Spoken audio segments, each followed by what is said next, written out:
আজও আমি আপনাদের জন্য নিয়ে চলে এসেছি আরও একটি নতুন রেসিপি। আজকে আমি তৈরি করে দেখাবো পনির কাটলেট। বানানো তো খুবই সোজা, খেতেও দুর্দান্ত।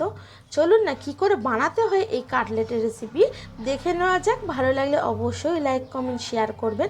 আর আমার চ্যানেলে আপনি নতুন বন্ধু হয়ে থাকলে চ্যানেলটিকে সাবস্ক্রাইব করে রাখবেন। পনিরের কাটলেট তো আপনারা অনেকেই খেয়েছেন, একবার এইভাবে পনিরের কাটলেট বানিয়ে খেয়ে দেখুন, বেশ ভালো লাগে।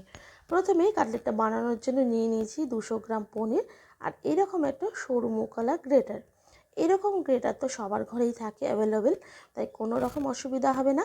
আপনারা এরকম গ্রেটার দিয়ে প্রথমেই পনিরটাকে এইভাবে গ্রেট করে নেবেন। এইভাবে গ্রেট করে নিলে পনিরটা কোনো জায়গায় ছোট কোনো জায়গায় বড় থাকবে না, সবই একই সমানে হবে। আর কাটলেটটা যখন আপনারা বানাবেন তখন দেখবেন আপনাদের বানাতেও খুব সুবিধা হচ্ছে। দেখুন আমার পুরোটা গ্রেট করে নেওয়া হয়ে গেছে। এবারে এটাকে একটু ভালো মতন মাখিয়ে নিতে হবে। দেখুন খুব ভালো মতন কিন্তু আপনারা এইভাবে হাত দিয়ে চটকে একটু মাখিয়ে নেবেন। এবারে পরের স্টেপটা আপনাদের দেখাচ্ছি। দেখুন একটা প্লেটের মধ্যে আমি কিছু ভেজিটেবল নিয়েছি এখানে গাজরটাকে গ্রেট করে নিয়েছি, তার সাথে বিনসটাকেও গ্রেট করে নিয়েছি, আর এখানে ক্যাপসিকামগুলোকে ছোট ছোট করে কেটেছি, তার সাথে পেঁয়াজগুলো ঝিরিঝিরি করে, আর কাঁচা লঙ্কা দিয়ে নিয়েছি। এখানে আমার প্রয়োজন মতো না, আপনারা প্রয়োজন মতন দেবেন। তার সাথে একটুখানি আদাও আমি গ্রেট করে নিয়েছি। এবারে ওভেনে একটা ফ্রাই প্যান বসিয়ে তাতে দিয়ে দিচ্ছি আমি এখানে রিফাইন তেল। তেলটা হালকা গরম হয়ে আসলে এর মধ্যে দিয়ে নেব গ্রেট করে রাখা আদাটা দিয়ে হালকা করে একটু ভেজে নিতে হবে।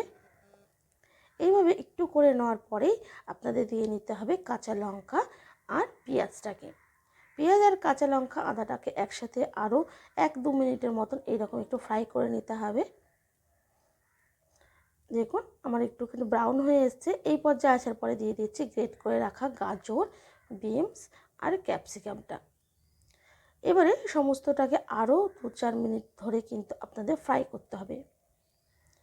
দেখুন এর মধ্যে যে জলজলে ভাবটা থাকবে সেটা কিন্তু আপনাদের এইভাবে ফ্রাই করে কমিয়ে নিতে হবে। আমার কিন্তু এটা একদম তৈরি হয়ে গেছে। দেখুন এবারে এটা পনিরের ওপর আমি দিয়ে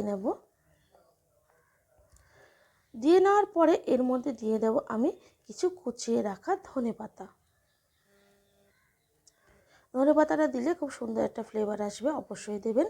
তার সাথে দিয়ে নিলাম 1 চামচ পরিমাণ চাট মশলা, 1/2 চামচ পরিমাণ দিলাম গোলমরিচের গুঁড়ো, তার সাথে 1/2 চামচ লঙ্কার গুঁড়ো, ঝালের জন্য আপনারা চাইলে এটা স্কিপ করতে পারেন, আর দিয়ে দিচ্ছি সবার শেষে লবণ।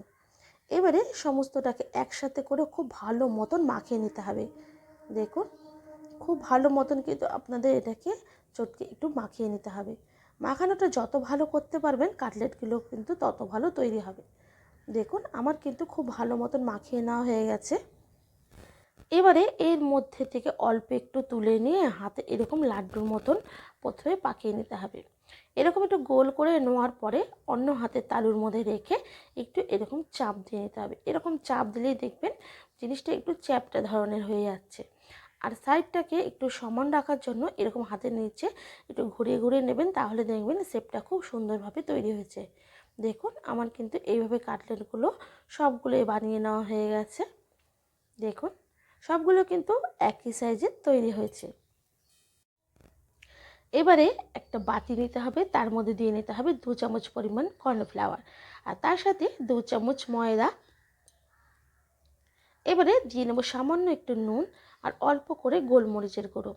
এবারে অল্প জল দিয়ে আস্তে আস্তে করে সুন্দর একটা ব্যাটার আপনাদের তৈরি করে নিতে হবে। ব্যাটারটা খুব বেশি গাঢ় করলে হবে না, ঠিক এরকম ব্যাটার কিন্তু আপনাদের বানিয়ে নিতে হবে। ব্যাটারটা বানিয়ে নেওয়া হয়ে গেছে আর নিয়ে নিয়েছি দেখুন একটা প্লেটে ব্রেড ক্রাম্ব। তারপরে একটা একটা করে কাটলেটগুলোকে এরকম ব্যাটারের মধ্যে চুবিয়ে ভালো মতন ঝরিয়ে নিয়ে আপনাদের ব্রেড ক্রাম্বের মধ্যে দিয়ে ভালো মতন মাখিয়ে নিতে হবে। দেখুন ঠিক এরকম চামচের সাহায্যে করবেন, তাহলে না ব্রেড ক্রাম্বটা যখন লাগাবেন আপনাদের হাতের মধ্যে লেগে পড়বে না। দেখুন ডবল কোট করার জন্য আবারও আমি ব্যাটারে এটাকে ডুবিয়ে নিলাম। একইভাবে ব্যাটার থেকে তুলে নিয়ে আবারও ব্রেড ক্রাম্বে দিয়ে ভালো মতন জিনিসটাকে এইভাবে দিয়ে কোট করে নিতে হবে। তাহলে দেখবেন একদম দোকানের মতন কিন্তু আপনারা করে নিতে পারছেন। দেখুন এইভাবে সবগুলোই আমি করে নেব। দেখুন করে নেওয়া হয়ে গেছে। এইদিকে ওভেনে আমি কড়াই বসিয়ে তাতে তেল দিয়ে তেলটা ভালো মতন গরম করে নিয়েছি। তারপরে গরম তেলের মধ্যে একটা একটা করে কাটলেটগুলোকে দিয়ে কাটলেটগুলোকে ভেজে নেব। অবশ্যই এই সময় গ্যাসের ফ্লেমটা আপনারা মিডিয়াম টু হাইতে করেই ভাজবেন, ঠান্ডা তেলে মোটেই দেবেন না। ঠান্ডা তেলে দিলে কিন্তু কাটলেটগুলো ভেঙে যেতে পারে।